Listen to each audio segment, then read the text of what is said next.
अंत में एक दिन उस वैश्या ने विचार किया, मैंने जीवन भर पाप किया है, लाओ आज पाप का कोई प्रायश्चित किया जाए। तो वैश्या गए एक संत के शरण में, बोले महाराज मैंने जीवन भर पाप किया है, आप कोई ऐसा उपाय बता दो जिससे मेरे पापों का प्रायश्चित हो जाए।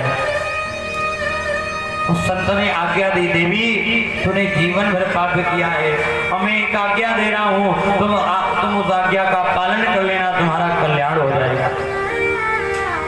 संत ने कहा, देवी आज से तुम अपने घर में जाना और सुबह 4 बजे उठना प्रातः, और 4 बजे उठ करके घर के बाहर निकलना, और घर के बाहर तुमको जो पहला पुरुष मिल जाए उसको तुम पकड़ना, घर के अंदर ले जाना, अंदर ले जा करके उसको स्नान कराना, नए वस्त्र धारण कराना, भोजन कराना, दक्षिणा देना, सेवा करना, 24 घंटे अपने घर में रखना, और सुबह 4 बजे उसको घर के बाहर फिर निकाल देना। अब फिर जो पहला पुरुष मिले उसको पकड़ लेना, अंदर लेकर के आ जाना,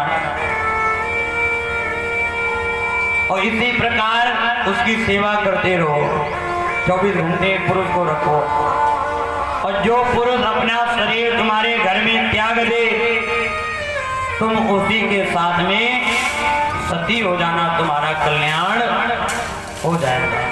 जो पुरुष तुम्हारे घर में शरीर छोड़ दे। वैश्या ने कहा ठीक है। वैश्या आई और आकर के महाराज 4 बजे उठ करके घर के बाहर निकली, जो पहला पुरुष मिला उसको अंदर ले गई, स्नान कराया, नए वस्त्र पहनाए, भोजन कराया, दक्षिणा दी, सेवा किया, पैर दबाए, 24 घंटे अपने घर में रखा, और फिर 4 बजे घर के बाहर निकाल दिया। फिर जो पहला पुरुष मिले और उसको अंदर ले आ गए। देखिए ये नियम बना लिया। पर एक दिन भगवान ने विचार किया कि मेरे भक्त ने आज्ञा तो दे दी है संत ने, पर क्या ये वैश्या मेरे संत के द्वारा दी हुई आज्ञा का पालन कर रही है? चलो इसकी परीक्षा लेनी चाहिए। भगवान कहते हैं मैं कोई बात कहूं तो वो भले टल जाए, पर मेरा भक्त अगर कोई बात कह दे तो वो टलनी नहीं चाहिए। मेरे भक्त के द्वारा कही बात उसकी मान्यता होनी चाहिए, ये नियम है। प्रबल प्रेम के पाले पड़े करे, प्रभु को नियम बदलते देखा, अपना मान टले टल जाए, पर भक्त का मानना टलते। अपना मान भले टल जाए पर भक्त का मान नहीं टलना चाहिए। भगवान ने कहा लाओ इसकी परीक्षा ले, ये मेरे भक्त की आज्ञा का पालन कर रही है कि नहीं। आज महाराज भगवान ने एक बाबा को रूप बनाया, बूढ़े बाबा बन गए, उम्र है 100 वर्ष की, कमर झुकी हुई है, दुबला पतला शरीर, फटी धोती पहने, और कंठे कब घुरघुराए थे, कंठ में कब है, खांसी आ रही, जुकाम है, फीवर चढ़ा है, बुखार है। ऐसा रूप बनाया, कोई पहचान नहीं। भगवान की लीला कौन जाने, भगवान की लीला कोई जान नहीं सकता। और ऐसा स्वरूप बना करके वैश्या के दरवाजे 12 बजे रात्रि में आकर के बैठ गए कि मुझसे पहले कोई ना आ जाए, पहले ही आकर के बैठ गए। जैसे सुबह 4 बजे तो वैश्या घर के बाहर निकली, वैश्या ने देखा दरवाजे पर इतना बूढ़ा बाबा बैठा है जिसके शरीर में प्राण ही नहीं लग रहे, इतना बीमार, खांसी आ रही। पहला पुरुष लाओ इसको अंदर ले जाए, संत ने कहा था। पर बाद में विचार किया अगर मैं इसको अंदर ले गई तो इतना दुबला पतला, इतना बीमार, अगर ये मेरे घर में मर गया तो मुझे इसी के साथ सती होना पड़ेगा, और मैं भी मरना नहीं चाहती हूँ। अब करें क्या? बाद में विचार के लो इसको छोड़ दे दूसरे को ले जाए, पर विचार किया नहीं। संत ने कहा था जो पहला पुरुष मिले उसे ही ले जाना। वैद्या ने सोचा मेरे प्राण चाहे भले चले जाए पर संत की आज्ञा का उल्लंघन नहीं होना चाहिए, मेरे प्राण भले चले जाए। आज वैद्या ने बाबा को पकड़ा और घर के अंदर लेकर के आई और विचार किया ला भी स्नान कराए। स्नान कराने को सोच रही है पर विचार किया कि इतने दुबले पतले हैं, कहीं स्नान कराने में इनका आखिरी स्नान न हो जाए, मरना जाए, मुझे इन्हीं के साथ सती होना पड़ेगा। आज भगवान को भी नहीं पहचाने पाई। आज वैद्या ने पत्ते से जल लिया, आम के पत्ते से थोड़ा सा छिड़क दिया, अब बाबा उतने में कांपने लगे।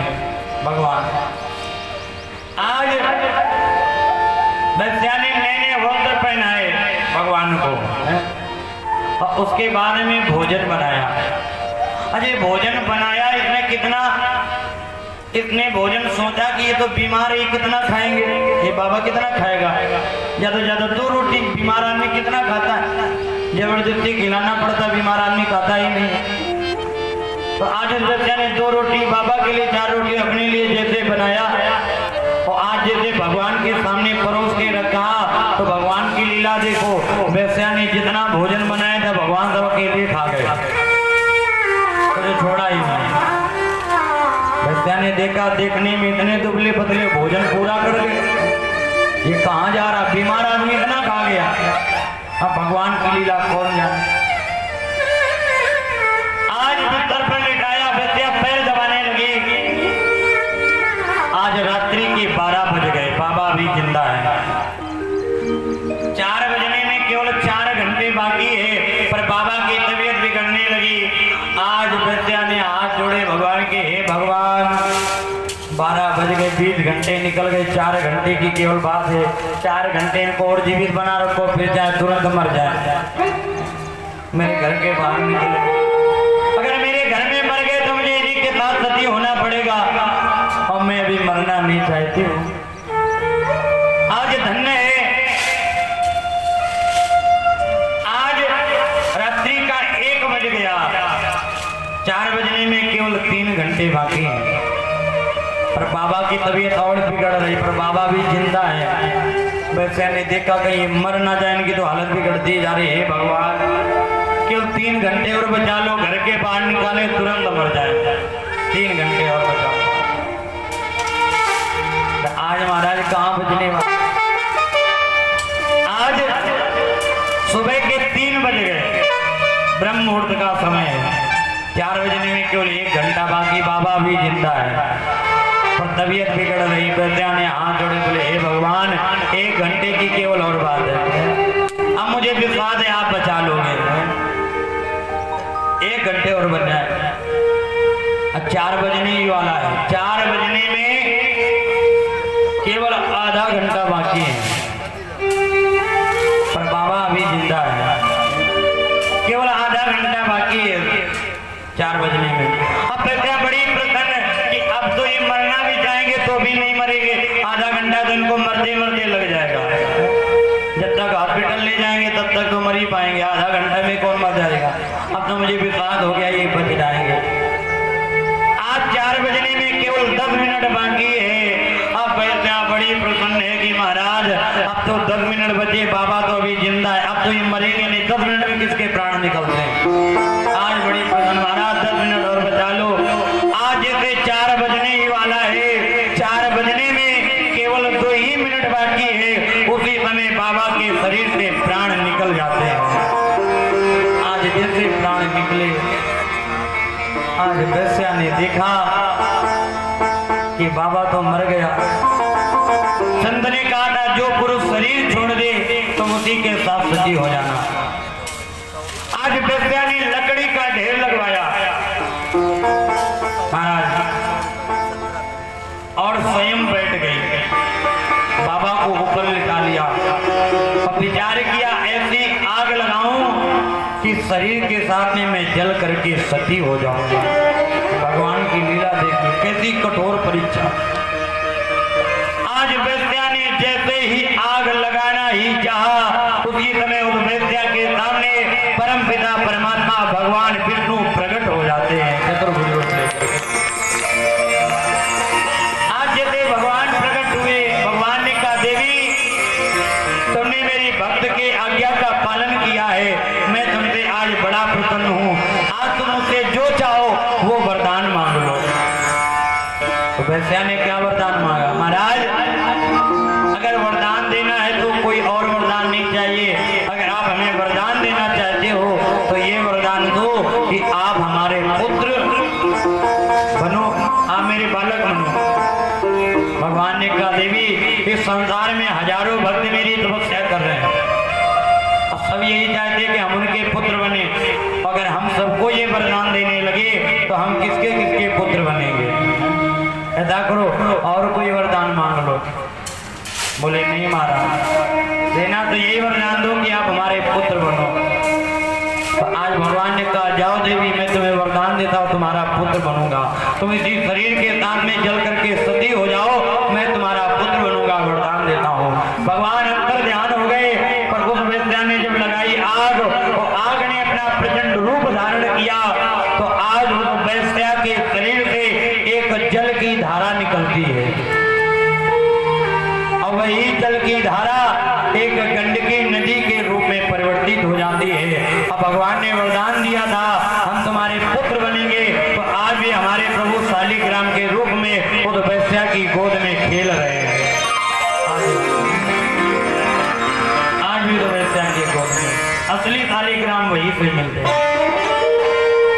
यहाँ तक संत कहते आप तुलसी का वृक्ष लेकर के जाओ, उस जल के अंदर डालो, शालिग्राम अपने आप ऊपर चले जाते हैं।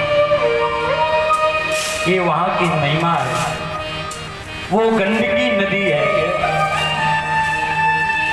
इसीलिए शालिग्राम की बड़ी महिमा है। घर में कोई देवता हो या ना हो, कोई मूर्ति हो या ना हो, पर घर में शालिग्राम जरूर होना चाहिए। घरे घरे तुलसी ठाकुर सेवा, घर में तुलसी का वृक्ष होना चाहिए और शालिग्राम होना चाहिए। हर घर में तुलसी जरूर होनी चाहिए, शालिग्राम जरूर होनी चाहिए, और जहाँ ये नहीं होता है वहाँ भगवान का कभी वास नहीं होता है।